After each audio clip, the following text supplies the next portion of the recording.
Todo ano, no dia 25 de dezembro, bilhões de pessoas ao redor do planeta se reúnem para celebrar o Dies Natalis Christi, ou simplesmente o Natal. Mas por que exatamente isso acontece no dia 25 de dezembro, né? Quem que escolheu esse dia e quando ele se tornou assim tão significativo? Talvez as respostas para essas perguntas possam até parecer meio óbvias, mas como a gente vai ver ao longo desse vídeo, se tem uma palavra que não se aplica de forma alguma a esse tema, é a palavra óbvio. Essa é uma história extremamente complexa que envolve calendários judaicos, cultos romanos, tradições esquecidas do cristianismo e até disputas atuais entre os historiadores. São muitos fios enrolados no mesmo novelo, mas a gente precisa aqui começar de algum lugar, né? Então a primeira questão que a gente pode colocar é a seguinte: existe alguma evidência histórica de quando exatamente Jesus teria nascido? Bom, os textos mais antigos que tratam da vida de Jesus estão presentes, claro, na Bíblia, né, no Novo Testamento. Mas, curiosamente, dos 27 livros que compõem essa coleção, só 2 contam alguma história sobre o seu nascimento, e nenhum deles oferece uma data muito precisa. O Evangelho de Mateus diz simplesmente que Jesus teria nascido nos últimos anos do reinado de Herodes o Grande, que era o rei da Judéia. E o Evangelho de Lucas diz que Jesus teria nascido durante um grande censo romano realizado quando Quirino era o governador da Síria. Pelas informações que a gente encontra em outras fontes históricas, essas datas infelizmente não batem muito. A maioria dos historiadores data a morte de Herodes o Grande no ano 4 a.C., e uma minoria data no ano 1 a.C. Já Quirino foi nomeado governador da Síria, certamente, no ano 6 depois de Cristo, que foi também quando a Judéia foi anexada à Síria e um grande censo foi realizado na região. Ou seja, há uma distância de pelo menos 10 anos aí entre as datas de nascimento fornecidas nos evangelhos de Mateus e de Lucas. E mesmo que fosse possível harmonizar de algum modo essas informações, ainda assim a gente não teria um dia especificado para o nascimento de Jesus, né? Nem 25 de dezembro, nem qualquer outro. E essa falta de preocupação em relação à data exata do nascimento de Cristo não é algo que a gente encontra só no Novo Testamento. Há 2 livros cristãos da segunda metade do século II, que são o Proto-Evangelho de Tiago e o Evangelho de Pseudo-Tomé, que se dedicam quase que exclusivamente à infância de Jesus. E mesmo esses textos não dizem um A sequer sobre a data do seu nascimento. Além disso, a gente também sabe que nesse período, nos primeiros séculos do cristianismo, era comum que os cristãos tivessem um certo desprezo pelo costume de comemorar aniversários. Irineu de Lyon e Tertuliano de Cartago, por exemplo, rejeitavam essa prática como sendo um costume pagão. Orígenes de Alexandria também abominava a comemoração de dias de nascimento, como a gente pode ver com muita clareza no seguinte comentário: nunca nenhum santo celebrou um dia festivo ou uma grande festa no dia de seu nascimento. Nenhum foi encontrado tendo alegria no dia do nascimento de seu filho ou filha. Somente os pecadores se alegram com essas comemorações. Os santos não só não celebram uma festa no dia de seu nascimento, mas cheios do Espírito Santo, amaldiçoam esse dia. Agora, com toda essa indiferença, então, né, e até mesmo desprezo por celebrações de nascimento, por que os cristãos, por fim, se deram ao trabalho de cravar um dia específico como o dia do nascimento de Cristo e comemorar esse dia, né? E por que exatamente o dia 25 de dezembro foi escolhido? Bom, atualmente há 2 teorias históricas principais que tentam responder a essas perguntas. A primeira teoria é a teoria da cristianização. Segundo ela, a instituição da festa de Natal no dia 25 de dezembro teria relação direta com as festas religiosas romanas. A ideia aqui é basicamente a seguinte: no 4º século, os cristãos começaram a alcançar altas posições de poder dentro do império e a partir daí começaram a promover a sua própria religião. E uma das formas de fazer isso era cristianizando elementos da cultura local, ou seja, né, dando uma roupagem nova, né, um novo significado cristão para os costumes já consolidados em Roma,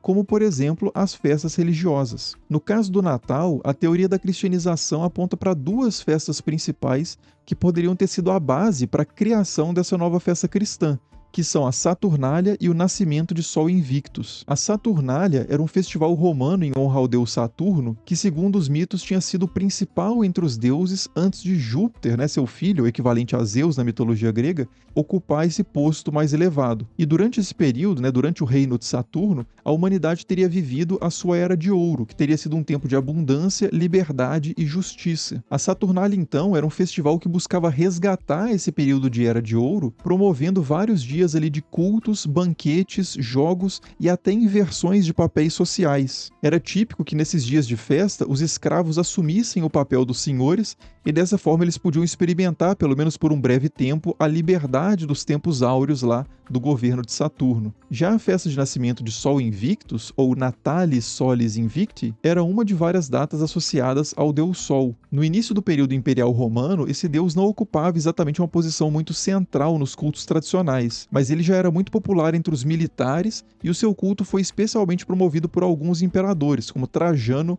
Heliogábalo e Aureliano. No quarto século depois de Cristo, essa divindade solar já tinha se estabelecido mais fortemente ali na sociedade romana e tinha se tornado uma espécie de patrono dos imperadores. Inclusive o Constantino I, que foi o primeiro imperador convertido ao cristianismo, era antes disso, ou talvez depois também, um grande devoto do Sol Invictus. E segundo uma fonte que a gente tem do quarto século, o dia do nascimento dessa divindade era celebrado com jogos, especialmente com corridas de carruagem, e isso acontecia no 8º dia antes das calendas de janeiro, o que equivale ao nosso 25 de dezembro. Segundo a teoria da cristianização, então, essa data teria sido aproveitada pelos cristãos para estabelecer a sua própria festa religiosa no lugar, não o nascimento de Sol Invictus, mas o nascimento de Jesus. O problema é que essa teoria, apesar de parecer bem redondinha, a princípio, também apresenta muitas dificuldades. Mas antes de falar dessas dificuldades, deixa eu só agradecer a Insider aqui, que está patrocinando esse vídeo, que é a nossa parceira fiel aqui no canal, que faz essas camisetas aparentemente básicas, mas cheias de tecnologia aí, que são anti-odor, não precisa passar, não desbota, são bem levinhas, bem fresquinhas também para esse calor que tá fazendo aí, provavelmente vai fazer nos próximos meses. Então, se você ainda não conhece a Insider, eu vou deixar o link na descrição do vídeo e no primeiro comentário fixado também para você dar uma conferida lá. E você pode colocar o cupom ESTRANHA12 na hora da compra para conseguir 12% de desconto. Mas dito isso, voltemos lá para as dificuldades da teoria da cristianização. A primeira delas é de que não há nenhum documento dos primeiros séculos que relacione a comemoração do Natal com outras festas não cristãs. A gente não tem registros de ninguém propondo essa relação e nem de ninguém se opondo a essa relação. É só no século XII, quase 1000 anos depois, que um comentador da Bíblia, que é o sírio Dionísios Bar Salib, sugere que a data do Natal tenha sido escolhida por causa do dia de Sol Invictus. E tem um detalhe, que é que o Dionísios Bar Salib estava envolvido numa controvérsia ali de qual deveria ser a data correta do Natal. Ele defendia outra data, que é em janeiro, que tem a ver com o que a gente vai falar daqui a pouco, e isso o torna, claro, uma fonte um tanto quanto enviesada, que pode estar recorrendo a esse argumento de que o dia 25 tem um significado pagão, para poder fortalecer ali a sua defesa de que o Natal deve ser comemorado em outro dia. Mas seja como for, o caso é que se a escolha do dia 25 de dezembro tivesse sido realmente uma manobra deliberada da Igreja Antiga para conectar de alguma forma essas duas celebrações, o nascimento de Jesus e o nascimento de Sol Invictus, seria de se esperar que alguma fonte histórica pelo menos registrasse os debates que certamente teriam acontecido em torno dessa decisão. Afinal de contas, o que a Igreja desse tempo mais deixou em termos de documentação escrita foi justamente esses debates internos, muitos deles, aliás, sobre assuntos muito menos impactantes do que esse. Outra dificuldade dessa teoria, pensando na possibilidade de a Saturnália ter inspirado o Natal, é que as datas e a duração da Saturnália variaram muito ao longo dos séculos. Tipicamente, o festival começava no dia 17 de dezembro e avançava até o dia 19. Nos tempos de Calígula, a gente tem notícia de que essas festas foram estendidas até o dia 21. E há indícios também de períodos mais tardios em que essa festa podia continuar até o dia 23 ou 24. Mas nenhuma fonte antiga, zero, coloca a Saturnália no dia 25 de dezembro. Já a festa do nascimento de Sol Invictus possivelmente acontecia mesmo no dia 25, é o que atesta pelo menos uma fonte do século IV depois de Cristo. Não duas fontes, nem três, mas uma fonte pelo menos. Só que o dia 25 de dezembro não era exclusivamente o dia de Sol Invictus, ele também marcava o dia de um evento astronômico muito importante ali no calendário romano, que era o dia do solstício de inverno. Inclusive o dia 25 de dezembro foi definido como o dia do nascimento de Sol Invictus exatamente porque ele era o dia do solstício de inverno, ou seja, o dia mais curto do ano, depois do qual o Sol vai aparecendo cada vez mais alto no céu, triunfante, invicto. Assim, também seria perfeitamente possível que os cristãos, ao decidirem pelo dia 25 de dezembro como o dia do nascimento de Cristo, estivessem aproveitando não exatamente o dia do Deus Sol romano, mas simplesmente o dia desse evento astronômico, o solstício. É o que sugere, por exemplo, o historiador Steven Heismans. Ele diz o seguinte: os cristãos podiam lidar com o Sol, cuja realidade e natureza cósmica eram inegáveis e cujo potencial para o simbolismo cósmico era inspirador, sem necessariamente lidar com o deus pagão Sol Invictus. Vale lembrar que no próprio judaísmo a figura do Messias foi chamada de Sol da Justiça, e vários cristãos dos primeiros séculos também recorreram ao simbolismo solar, que é muito comum em várias culturas, inclusive, para engrandecer a figura de Jesus contra os deuses romanos. Bom, e finalmente outra limitação importante da teoria da cristianização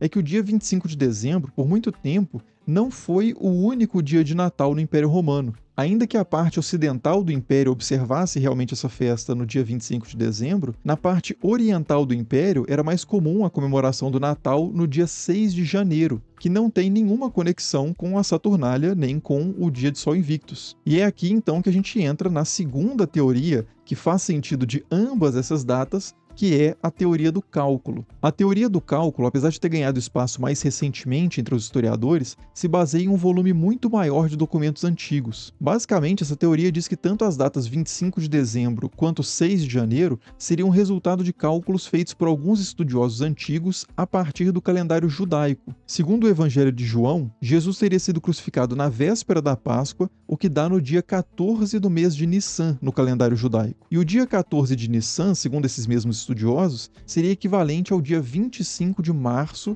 do calendário romano do mesmo ano. Tá, mas o que isso tem a ver com o nascimento de Cristo, né? Então, segundo uma tradição bastante difundida entre os cristãos, a concepção de Cristo teria acontecido no mesmo dia da sua crucificação. Então, Jesus teria sido concebido no dia 25 de março, e pensando numa gestação de exatos 9 meses, ele teria nascido no dia 25 de dezembro. Um texto cristão que atesta essa ideia, por exemplo, é o seguinte: portanto, nosso Senhor foi concebido no 8º dia das calendas de abril, no mês de março, que dá no dia 25 de março, que é o dia da paixão do Senhor e de sua concepção, pois naquele dia ele foi concebido no mesmo dia em que padeceu. Santo Agostinho também escreveu o seguinte a esse respeito: acredita-se que ele, Jesus, foi concebido no dia 25 de março, no qual ele também sofreu. Então, o ventre da Virgem, no qual ele foi concebido, onde nenhum dos mortais foi gerado, corresponde à nova sepultura na qual ele foi enterrado, onde homem nenhum repousou, nem antes dele, nem depois. Mas ele nasceu, segundo a tradição,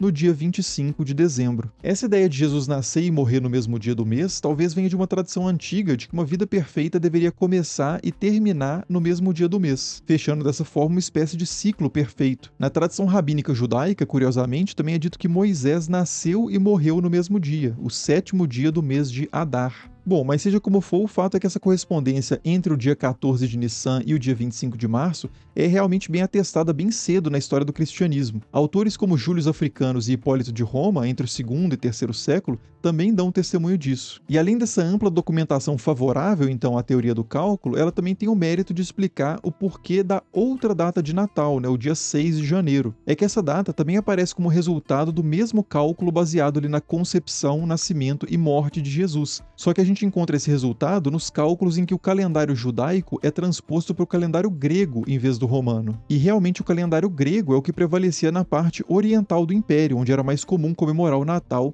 no dia 6 de janeiro. Até hoje, na verdade, diga-se de passagem, algumas tradições cristãs do leste europeu comemoram o Natal nesse dia, como as igrejas ortodoxas armênias, por exemplo. Agora, isso significa então que a teoria do cálculo invalida completamente a teoria da cristianização? Então, muitos historiadores consideram que não. Na verdade, as duas teorias podem se complementar. Talvez, por exemplo, o cálculo do dia 25 de dezembro, como sendo o dia do nascimento de Jesus, tenha sido mais facilmente aceito pelo fato de que esse dia já era considerado um dia especial no calendário romano, seja por causa do solstício de inverno, seja por causa da carga religiosa já associada a essa data. Ou então, talvez o contrário tenha acontecido. O fato do dia 25 de dezembro já ser considerado importante pode ter enviesado os autores do cálculo a chegar exatamente nessa data, Como assim? A questão é que esse cálculo do calendário judaico para o calendário romano não é um cálculo simples. Para dizer o mínimo, o calendário judaico e o calendário romano são baseados em critérios astronômicos diferentes, o que faz com que eles não se sobreponham perfeitamente. Então, esse e outros detalhes tornam o trabalho ali matemático de comparação desses calendários bastante complexo e exige, consequentemente, que certas escolhas sejam tomadas no processo. E é aí que o desejo de que o resultado caia em um dia específico, um dia que já seja considerado significativo, pode acabar enviesando o processo, fazendo essas pessoas que estão fazendo o cálculo escolherem, tomarem as decisões